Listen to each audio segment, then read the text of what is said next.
Hello student, आज हम environmental study का सिलेबस जो कि यूजीसी के द्वारा प्रिस्क्राइब किया गया है उसको हम देखेंगे।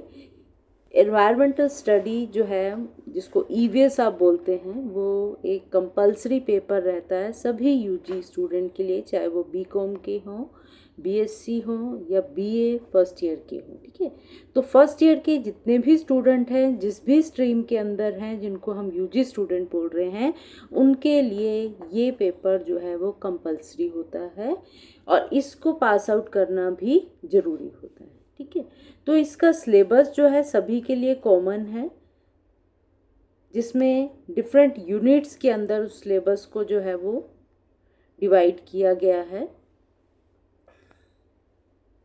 फर्स्ट यूनिट जो है जिसके अंदर आता है इन्वायरमेंटल स्टडी वास्तव में है क्या। ठीक है, उसमें उसकी डेफिनेशन क्या है, उसका स्कोप, इम्पोर्टेंस और पब्लिक में उसकी अवेयरनेस क्यों रिक्वायर्ड है। ठीक है, तो ये मल्टी डिसिप्लिनरी जो नेचर है इन्वायरमेंटल स्टडी का उसके बारे में स्टडी करते हैं, जिसमें अबाउट 2 to 3 लेक्चर जो हैं वो लग सकते हैं। सेकंड जो यूनिट है वो नेचुरल रिसोर्सेज है, जितने भी रीन्यूएबल नॉन रीन्यूएबल जो कि जिनको हम नया बना सकते हैं या जो हमारे पुराने हैं उन्हीं को एज इट इज़ हम यूज़ करें, तो वो सब नेचुरल रिसोर्सेज हैं और उनके साथ जो एसोसिएटेड प्रॉब्लम्स होती हैं। फॉरेस्ट रिसोर्स है, उसका अगर ओवर एक्सप्लॉयटेशन कर दें या डिफॉरेस्टेशन करें तो क्या क्या प्रॉब्लम जो है वो क्या क्या इफ़ेक्ट जो है वो देखने को मिलते हैं। ठीक है, ट्राइबल पीपल्स के ऊपर जो है उनका इफ़ेक्ट जो है वो ज़्यादा रहता है। वाटर रिसोर्सेज उनका अगर ओवर यूटिलाइजेशन करें तो क्या क्या जो है हार्मफुल इफ़ेक्ट या प्रॉब्लम जो है फेस करनी पड़ सकती हैं। मिनरल रिसोर्सेज हैं, फूड रिसोर्सेज हैं, एनर्जी रिसोर्सेज हैं और लैंड रिसोर्सेज हैं। ठीक है, ये सब नेचुरल रिसोर्सेज हैं, इनके ऊपर जो है वो 6 to 8 लेक्चर जो हैं वो रहते हैं।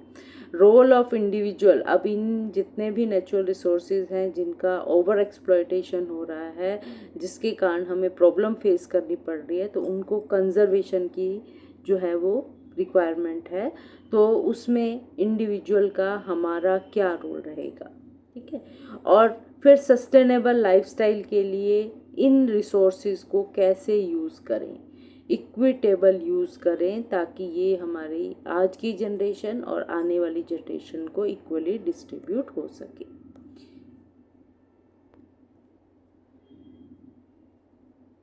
थर्ड यूनिट जो है वो है concept of an ecosystem.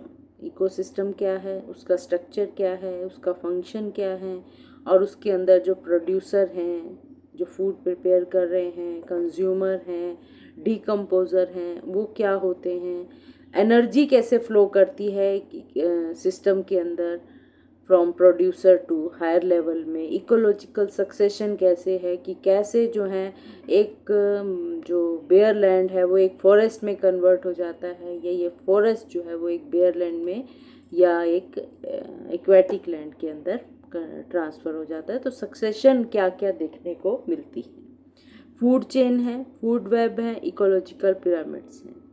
Introduction, type of, उनके करैक्टरिस्टिक, स्ट्रक्चर, फंक्शन जो हमने करने हैं वो हमारे फॉरेस्ट इकोसिस्टम रहेगा, ग्रासलैंड इकोसिस्टम रहेगा, डेजर्ट इकोसिस्टम और एक्वेटिक इकोसिस्टम जिसके अंदर ponds, streams, lakes, river, oceans और एस्चुरीज जो हैं वो आती हैं।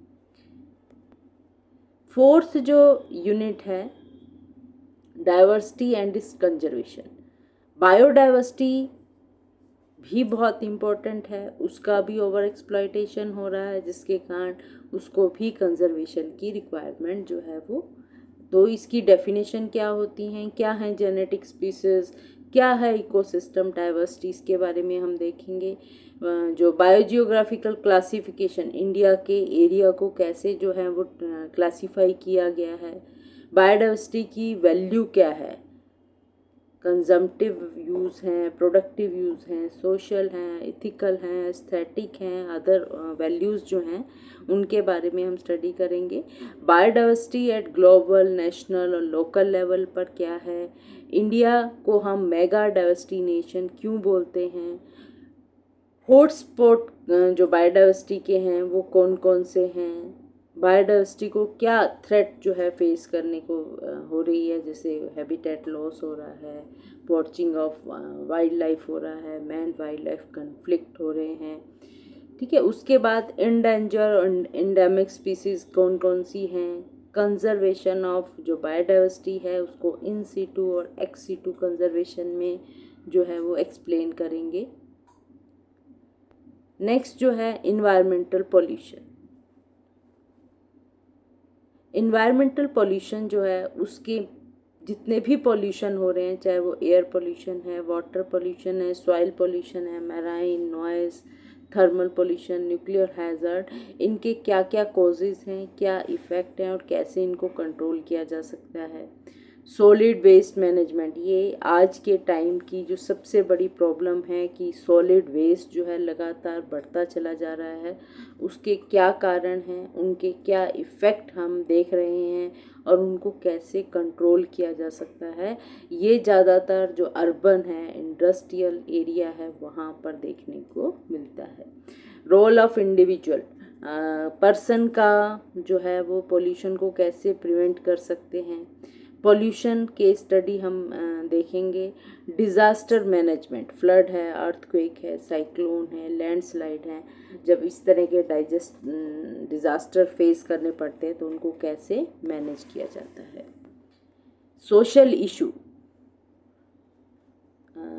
नेक्स्ट जो यूनिट है वो है सोशल इशू और इन्वायरमेंट, जिसमें अनसस्टेनेबल टू सस्टेनेबल डेवलपमेंट के बारे में बात करेंगे।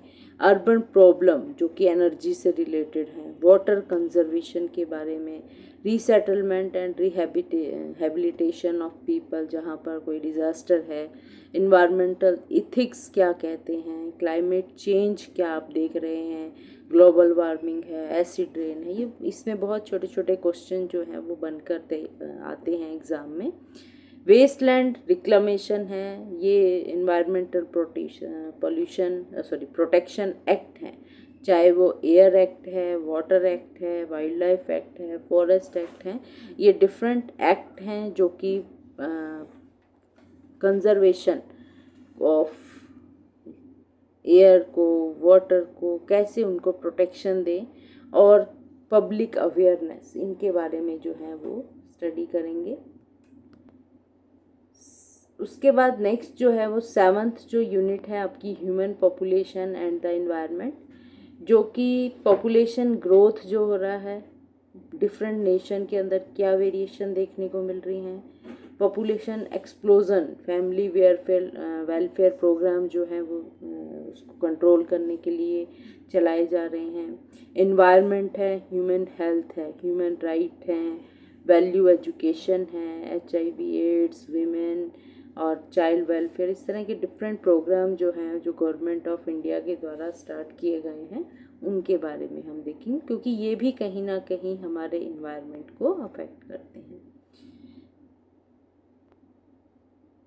उसके बाद जो आपकी यूनिट आती है वो है 8 जो कि फील्ड वर्क है, जिसके आप एक तरह से कह सकते हैं प्रैक्टिकल वर्क जो है इसमें किया जाता है, जिसमें आपको एक फ़ाइल तैयार करनी होती है और उस फाइल के अंदर जो है ये आपको 4 स्टडी करनी होती हैं जिसके आप सर्वे कर सकते हैं, ठीक है। तो उसमें सबसे पहला जो है वो एक आप लोकल एरिया लेंगे जिसके ऊपर आप चाहे वो रिवर है, फॉरेस्ट है, ग्रास लैंड है, हिल है, माउंटेन्स हैं, कोई भी जो भी आपके लोकल एरिया के अंदर आपको दिखाई दे रहा है उसकी विज़िट करेंगे और वहाँ पर उनकी एनवायरमेंटल एसेट्स जो देखने को मिलते हैं उसके ऊपर एक सर्वे करेंगे। विज़िट, आप अपने लोकल कोई पॉल्यूटेड साइट को चुनेंगे और उसका विज़िट करेंगे, और चाहे वो अर्बन में हो, अगर आप गांव में हैं तो रूरल एरिया के अंदर हो सकता है, किसी इंडस्ट्रियल एरिया के अंदर का एरिया हो सकता है वो, या कोई एग्रीकल्चर साइट हो सकती है, ठीक है। और थर्ड जो आपका प्रैक्टिकल आपका जो टॉपिक रहेगा वो होगा कि आपने कॉमन प्लांट जो आपके पर्टिकुलर एरिया के अंदर आप देख रहे हैं, बहुत कॉमन प्लांट हैं जो कि हर एरिया के अंदर इक्वली मिल जाते हैं। इंसेक्ट कौन कौन से हैं वहाँ के, और बर्ड्स वहाँ के एरिया की, उनके ऊपर आप एक स्टडी करेंगे। और लास्ट जो आपने स्टडी करनी है वो एक सिंपल इकोसिस्टम पे करेंगे। वो भी आप अपने लोकल एरिया में देख सकते हैं कि आपको अगर रूरल एरिया में है तो वहाँ पॉन्ड आपको इजीली अवेलेबल हो सकता है, रिवर मिल सकती हैं, कोई हिल स्लोप भी हो सकता है, ठीक है। कोई भी एरिया जो है आप एज ए सिंपल इकोसिस्टम जो है वो चूज़ कर सकते हैं। तो ये जो टोटल जो फील्ड वर्क है ये आपका 5 लेक्चर पर आवर के हिसाब से जो है कंप्लीट हो जाता है। तो आप देखेंगे कि टोटल जो है आपको अबाउट 50 आवर्स जो हैं वो लगेंगे इस सिलेबस को कंप्लीट करने के लिए। और इसमें आपका जो एग्ज़ाम होता है वो एनुअली होता है। जो भी एंड ऑफ सेशन जो आपका, चाहे वो सेमेस्टर के सेकेंड इवन सेमेस्टर के एंड में हो या ईयर के एंड में हो, उस समय जो है इसका एग्ज़ाम कंडक्ट किया जाता है। 100 मार्क्स का जो है वो एग्ज़ाम रहता है, 25 मार्क्स का जो है वो आपका प्रैक्टिकल वर्क रहता है। तो इस तरह से टोटल जो है आपका पेपर जो है वो तैयार किया जाता है। कई यूनिवर्सिटी जो हैं वो खुद कंडक्ट कराती हैं, और कुछ में क्या है कॉलेज लेवल पर जो है वो क्वेश्चन पेपर जो है वो कंडक्ट किया जाता है। लेकिन पेपर को क्वालिफाई करना सभी स्टूडेंट के लिए कंपलसरी होता है, अदरवाइज़ उनका जो रिज़ल्ट है वो किसी न किसी तरह से वो ब्लॉक हो जाता है। इसलिए इस पेपर को देना कंपलसरी है। और आप अपनी फर्स्ट ईयर के साथ साथ अगर इसको आप दे देंगे तो आप इजी रहेंगे, नहीं तो आप ड्यूरिंग 3 ईयर प्रोग्राम आप कभी भी इसको दे सकते हैं एज ए रीअपियर। तो ये आपका सिलेबस था जो कि यूजीसी गाइडलाइन के अकॉर्डिंग था। सभी यूनिवर्सिटी के अंदर सेम सिलेबस जो है वो लिया जाता है, और जिसको मैंने आपको यूनिट वाइज जो है बता दिया है। अब हम इसी के अंदर जो है वो स्टडी करेंगे, एक एक टॉपिक को हम लेंगे। Till then, thank you.